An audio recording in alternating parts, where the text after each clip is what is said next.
Hey, Channel Islands Harbor. Welcome back to the Harbor Pod, your weekly update straight from our home. Glad you're with us again. We're bringing you the most important news from our Channel Islands Harbor. We gather everything for you. It's your easy update from locals for locals. That's right. And today we're looking at, the key stuff happening from late October, basically the 19th, right through this coming week, up to November 11th. Okay. We want to highlight what you might have missed and what you should definitely put on your calendar now. Okay, let's unpack this. Yeah. Starting with the recent stuff. The end of October was pretty festive, right? Wrapping up Halloween. Oh, absolutely. If you were following the Harbor Patrol's social media, you saw it. They really went all out. Yeah, I saw mentions of the Parade of Frights activity and Parade of Frights news. They called out some sweetest decorations, too. Exactly. It wasn't just, having an event, but really focusing on the visuals, getting people involved with their boats. And the decorations, yeah, seemed like a big hit. And the trunk or treat alert, too. That signals more family fun, right? Bringing people down to the harbor who maybe don't have a boat. Totally. That's key. Making it accessible. And there was that mention of the inaugural pumpkin event. Something about getting ready to make a splash. Remember that? Oh, yeah. Kind of building the excitement. It felt like a real community push. They gave a big shout out to Ventura County Harbor Department for making it all happen. Yeah, it shows that concerted effort. These events, they're not just random fun. They really cement the harbor as like the go-to place for holiday activities. It builds that local life rhythm. Which, speaking of rhythm, leads perfectly into the weekend staple, the farmers market. That spans the whole period we're looking at, past and future. Right, the Channel Islands Harbor Sunday Farmers Market. It's like clockwork, every Sunday, 10 a.m. to 2 p.m. It's out at the parking lot by Marine Emporium Landing, 3350 South Harbor Boulevard. Easy to find. Yeah, and it's significant. The sources describe it as pretty big, even one of the best around. What makes it stand out? Is it just produce? Well, it's more than that. You've got your farmers, obviously, seasonal fruits, veggies, flowers, plants, but also fishermen. Freshly caught fish right there. Okay, that's a big plus. And baked goods, handmade crafts, stuff like that. Plus, freshly prepared foods, grab lunch while you're there. So it's really a destination. I heard someone mention seafood taco stands. Exactly. See, that's the kind of thing that makes it more than just shopping. It's an outing. Great place to take visitors for a walk along the water, grab some local flavor. Its reliability is key, right? It ran on October 19th, 26th, November 2nd, and it's happening again this coming Sunday, November 9th. Yep, that consistency, week after week, right on the water. It's a tradition, and it kind of anchors the week, especially as we look ahead now. Okay, let's pivot to the future then. This week ahead, November 5th through the 11th.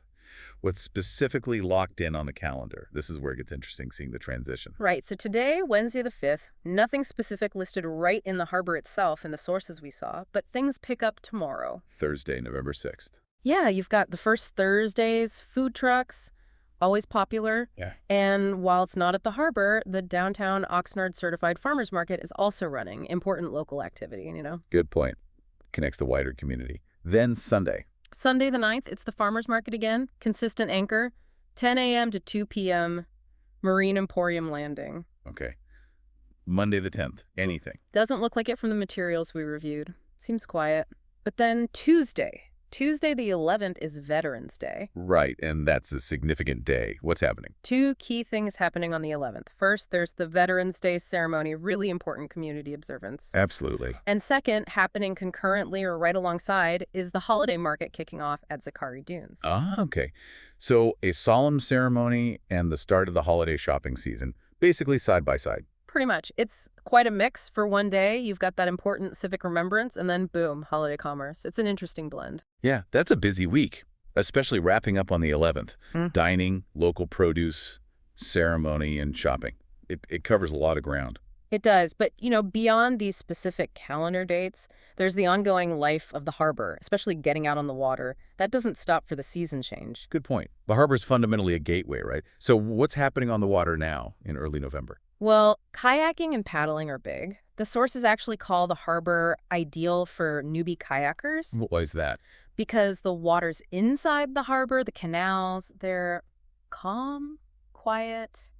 It's protected. So if you're just starting out, it's less intimidating. Makes sense. Plus you get cool views, right? Like sea lions, maybe, and those houses along the canals. Exactly. You can paddle right past those canal front homes, spot wildlife. It's a unique perspective. And easy to do. Where do you rent and launch? Yep, rentals right there. Channel Islands Kayak Center at Marine Emporium Landing, or hopper boat rentals over on Victoria Ave.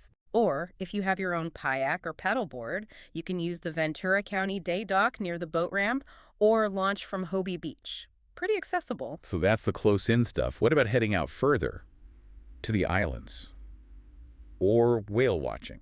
Right, so Island Packers is the key player there, the official concessionaire for the national park trips. They're based right here in Oxnard. And they run daily trips to Anacapa and Santa Cruz. Yeah, those are the mainstays, year-round pretty much. But here's the timely bit.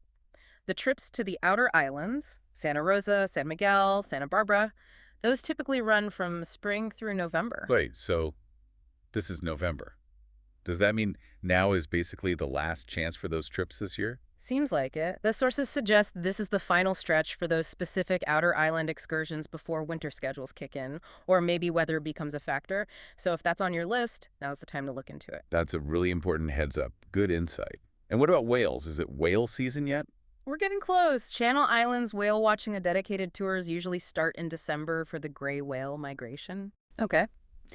Island Packers often runs trips looking for other marine life, like humpbacks, blues, and fins, depending on sightings, through the spring and fall.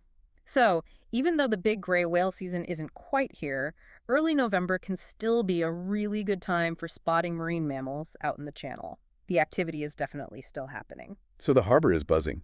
Even as we shift from Halloween fun to Veterans Day observances and early holiday markets, the water access, whether it's a calm paddle inside or maybe one of the last trips to the outer islands that stays central? Absolutely. We've seen how the harbor wrapped up those fall events, kept the community engaged, and now it's setting the stage for next week. You've got the markets, the food trucks, the important ceremony, and yeah, those ongoing chances to get out on the water. So what does this all really tell us?